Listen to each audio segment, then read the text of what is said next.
উত্তরবঙ্গের প্রাণকেন্দ্র বগুড়া জেলা ইতিহাস, ঐতিহ্য আর আধুনিকতার এক অনন্য মেলবন্ধন। জেলাটি মোট 12টি উপজেলা নিয়ে গঠিত। প্রতিটি উপজেলায় রয়েছে নিজস্ব কিছু ইতিহাস ও ঐতিহ্য। আজকের ভিডিওতে আমরা দেখতে চলেছি বগুড়ার 5টি উপজেলা, যা সবচেয়ে উন্নত। নম্বর 5, শেরপুর উপজেলা। ঢাকা বগুড়া মহাসড়কের পাশে অবস্থিত হওয়ায় শেরপুর উপজেলার সঙ্গে সকল জেলা বা উপজেলার যোগাযোগ ব্যবস্থা খুবই ভালো। শিক্ষা, স্বাস্থ্যসেবা ও ব্যবসা বাণিজ্য সব মিলিয়ে শেরপুর উপজেলা একটি উন্নত উপজেলা। নম্বর 4, সারিয়াকান্দি উপজেলা। বগুড়া জেলার আয়তনে সবচেয়ে বড় উপজেলা সারিয়াকান্দি। যমুনা নদী বিধৌত সারিয়াকান্দি উপজেলা চরাঞ্চল ভিত্তিক কৃষি উৎপাদনমুখী, যা এর অর্থনৈতিক প্রধান শক্তি। আয়তন ও প্রাকৃতিক সম্পদের কারণে ভবিষ্যতে সারিয়াকান্দির উন্নয়নের সম্ভাবনা অনেক।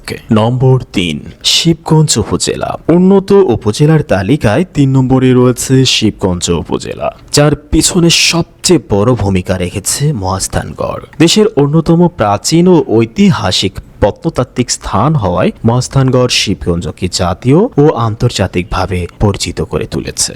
নম্বর 2, শাহজাহানপুর উপজেলা। শাহজাহানপুর উপজেলা জেলা সদরের পার্শ্ববর্তী হওয়ায় আধুনিক নাগরিক সুবিধা খুব দ্রুত বৃদ্ধি পাচ্ছে। স্বনামধন্য অনেক শিক্ষা প্রতিষ্ঠান, ক্লিনিক এবং ছোট ছোট শিল্প প্রতিষ্ঠান গড়ে উঠেছে।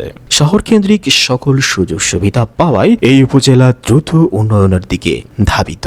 নম্বর 1, বগুড়া সদর উপজেলা। বগুড়া জেলার উন্নত উপজেলার তালিকায় বগুড়া সদর উপজেলা শীর্ষ অবস্থানে রয়েছে, কারণ এখানে রয়েছে উন্নত চিকিৎসা সেবার জন্য সরকারি এবং বেসরকারি অনেক স্বনামধন্য হাসপাতাল ও ক্লিনিক, অনেক স্বনামধন্য ও ঐতিহ্যবাহী শিক্ষা প্রতিষ্ঠান, যেগুলোর ফলাফল সব দিক থেকে বগুড়া জেলার মধ্যে সবচেয়ে সেরা। এছাড়াও রয়েছে উন্নত সড়ক যোগাযোগ ও বাণিজ্যিক এলাকা। স্বাস্থ্য ও শিক্ষা খাতে এই উপজেলা জেলার মধ্যে সবচেয়ে এগিয়ে। সুপ্রিয় দর্শক, আমাদের উদ্দেশ্য কোনো উপজেলাকে ছোট করা নয়। বগুড়া জেলার 12টি উপজেলায় উন্নত।